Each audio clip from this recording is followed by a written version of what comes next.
Ces jours-ci, nous allons parler d'une prière connue par tous les catholiques, le rosaire.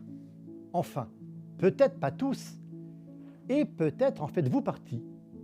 Ces émissions sont pour vous. Comme le disait si bien Saint Jean-Paul II, réciter le chapelet, cela signifie apprendre à regarder Jésus avec les yeux de sa mère.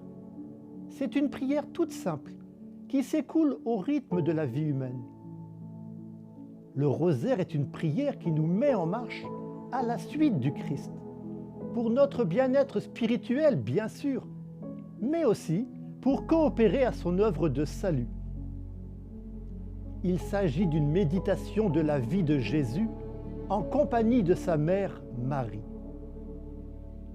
Le rosaire est l'hommage le plus agréable que l'on puisse offrir à la Mère de Dieu, disait saint Alphonse de Ligorie. C'est vrai, le rosaire souffre d'une image répétitive, alors qu'il est sans nul doute la prière la plus populaire, la plus utilisée dans le monde catholique. Demandée par la Vierge Marie elle-même lors de ses apparitions, la prière du rosaire est la prière des humbles. Cette méditation spirituelle s'appuie sur la répétition d'une prière tirée de l'Évangile et de la tradition de l'Église. Les Notre Père et les Je vous salue Marie. Elle peut facilement être comparée à une marche sur un chemin où on répète aussi le déplacement de nos jambes, droite, gauche, droite, etc.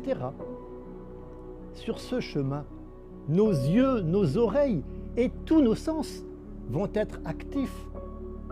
Dans la prière du rosaire, c'est notre esprit, notre mémoire qui vont être actifs en méditant un passage de la vie de Jésus. Cette longue méditation est généralement découpée en 4 parties. Le rosaire équivaut donc à 4 chapelets. Nous l'étudierons dans la prochaine émission. Je m'appuierai ici sur les commentaires du site internet de Marie de Nazareth. Dès les premiers siècles, les pères du désert, plongés volontairement en un désert du langage, pratiquaient une forme de prière répétitive. Ils enfilaient des cailloux sur un cordon pour guider le rythme et le nombre des récitations du Notre Père. D'où le premier nom connu du chapelet en Occident, le Pater Noster. Pendant ce temps, les frères de chœur psalmodiaient les 150 psaumes. C'est au XIIe siècle, au moment du grand essor de la dévotion mariale, avec l'influence de saint Bernard de Clairvaux, qu'apparut le mot de chapelet, qui désignait la couronne de fleurs, ou chapelle, petit chapeau, que l'on plaçait sur la tête de la statue de la Vierge Marie. Au Notre Père furent bientôt ajoutés les mots prononcés par l'archange Gabriel lors de l'Annonciation. « Réjouis-toi, Marie, comblée de grâce. Le Seigneur est avec toi. » Cette prière prit le nom de psautier de Notre-Dame. Les paroles de la salutation d'Élisabeth, « Tu es bénie entre toutes les femmes, et Jésus, le fruit de tes entrailles, est béni », furent ajoutées plus tard. Pour honorer Marie, ces paroles sont dites à la 3e personne du pluriel. Mais il est tout à fait possible de prier Marie en la tutoyant. C'est la prière du cœur qui compte. Au XIVe siècle, c'est le chartreux Don Henri Heger de Calcar qui fut gratifié d'une apparition mariale, lui demandant de réciter quotidiennement un pater, et ensuite 10 ave, et ainsi de suite, jusqu'à concurrence de 15 pater et de 150 ave. Nous pouvons faire un lien avec les 150 psaumes récités par les moines de chœur. Le chartreux Dominique de Prusse composa 50 formules résumant les principaux mystères de la vie de Jésus et de sa mère, et les souda aux ave. Le bienheureux dominicain Alain de la Roche réduit les 50 mystères aux 15 joyeux, douloureux et glorieux, supprimant tout ce qui concerne la vie publique du Christ Le psautier de Marie ou de Notre-Dame prit alors le nom de rosaire. Un peu plus tard, le dominicain Alberto Castellano ajouta la courte prière de la fin de l'Ave Maria.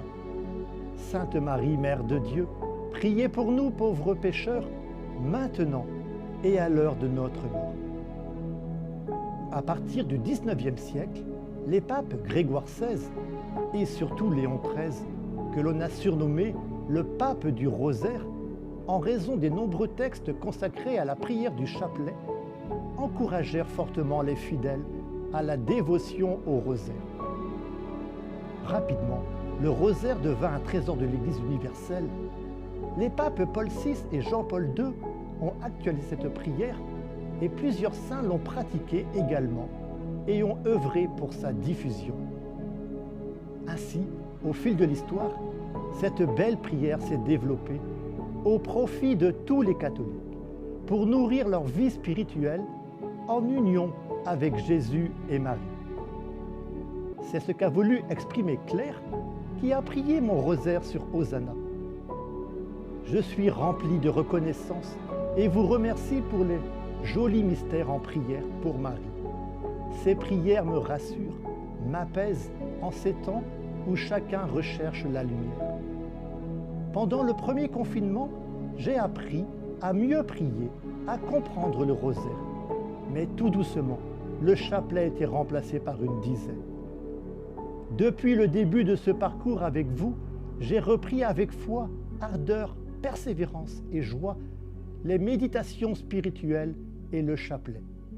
Merci, frère Ronan, de nous conduire vers elle tout simplement.